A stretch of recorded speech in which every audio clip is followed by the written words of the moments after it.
Salut les amis, salut les jardiniers. Je pense que comme tout le monde, dans votre jardin, vous vous retrouvez avec des mauvaises herbes. On a beau biner, passer la binette sans cesse, elles reviennent malheureusement. Alors je ne vais pas vous dire que j'ai la solution miracle, mais j'ai une solution qui demande beaucoup moins d'efforts.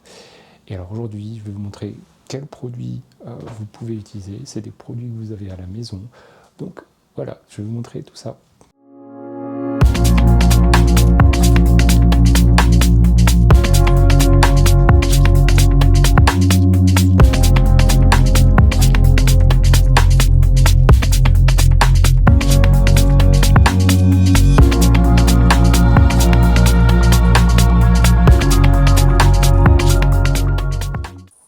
Donc voilà, on se retrouve avec les différents produits que je souhaite utiliser. Donc du vinaigre blanc, euh, donc un produit qu'on a souvent à la maison. Moi j'ai choisi de prendre un vinaigre blanc qui a au moins 20 degrés, mais ce qui est recommandé c'est d'avoir un vinaigre blanc de 14 degrés minimum pour s'assurer que la solution va être fonctionnelle et efficace très rapidement.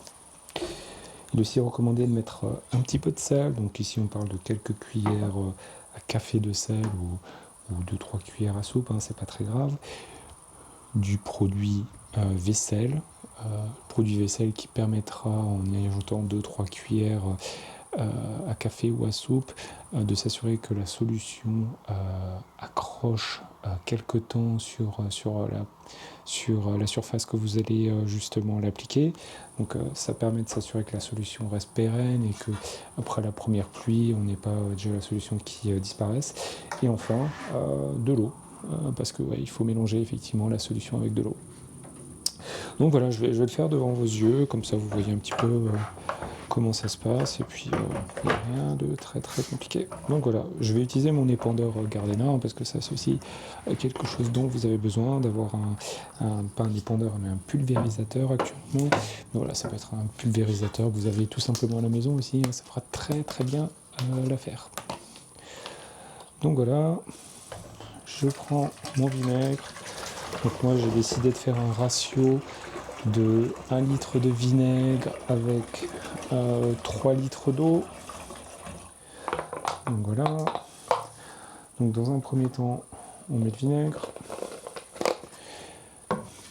Dans un deuxième temps, on vient mettre du sel.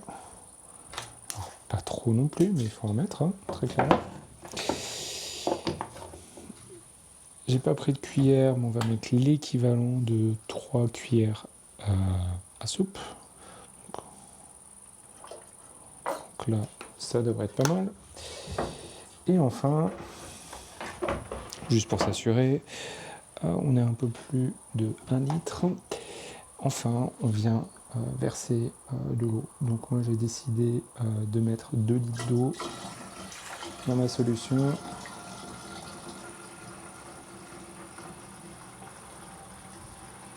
Donc là, ça fait 1 litre.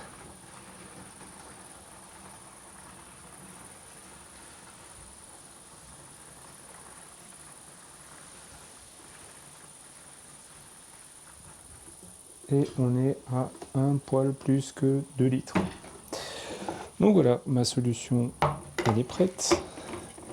Je referme mon pulvérisateur et puis quant à nous, on se retrouve dans quelques instants pour l'essai.